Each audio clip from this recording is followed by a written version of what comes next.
মাথাভাঙা শিবরাত্রি মেলার টেন্ডার প্রক্রিয়ার মেয়াদ বাড়ল একদিন। এদিন 12টা পর্যন্ত টেন্ডার প্রক্রিয়ার সময় ঠিক হয়, কিন্তু টেন্ডার জমা করতে এসে ঘুরে যান তিনজন। পুলিশ তাদেরকে পরে টেন্ডার জমা করতে বলেন, তবে সব পেরিয়ে যাওয়ায় তারা আর টেন্ডার প্রক্রিয়ায় অংশগ্রহণ করতে পারেননি। অপরদিকে পৌরসভা থেকে বলা হচ্ছে টেন্ডার প্রক্রিয়া চালু ছিল, কেউ টেন্ডার জমা করেনি, তাই 24 ঘন্টা বাড়ানো হয়। এদিকে পুলিশ টেন্ডার জমা করতে আসা তিনজনকে ঘুরিয়ে দেন। অপরদিকে পৌরসভা চেয়ারম্যান বলেন টেন্ডার কেউ জমা করেনি, তাই 24 ঘন্টা বাড়ানো হয়েছে। এই বিষয়ে মাথাভাঙা থানার এসডিপিও জানান, টেন্ডার প্রক্রিয়া নিয়ে অশান্তি এড়াতে পুলিশ মোতায়েন ছিল, পুলিশের বাধা দেওয়ার বিষয়টি খোঁজ নিয়ে দেখবে।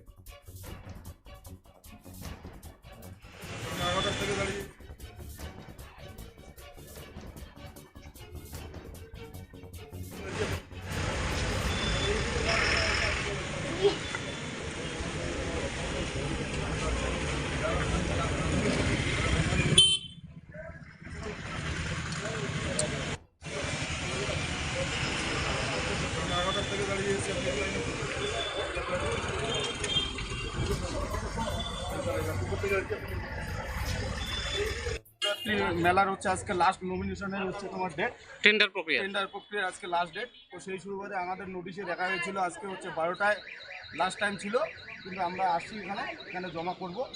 কিন্তু এখানে আসি শুনলাম সাহেবরা বললো আমাদেরকে যে না, আরও একটু দেরি আছে, ডেটটা নাকি বাড়ানো হয়েছে।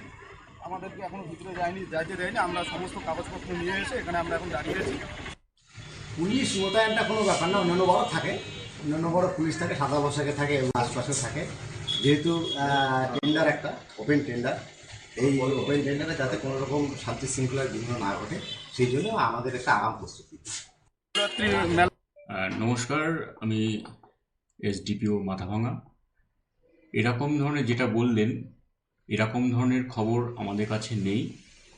আমরা পৌরসভা এলাকায় যাতে শান্তি শৃঙ্খলা বজায় থাকে তার জন্য ফোর্স ওখানে ডিপ্লয় করা হয়েছিল, এবং যাতে কোনো অপরিচিত লোক পৌরসভায় ঢুকে শান্তি শৃঙ্খলা বিঘ্ন করতে পারে তার জন্য ফোর্স রাখা হয়েছিল।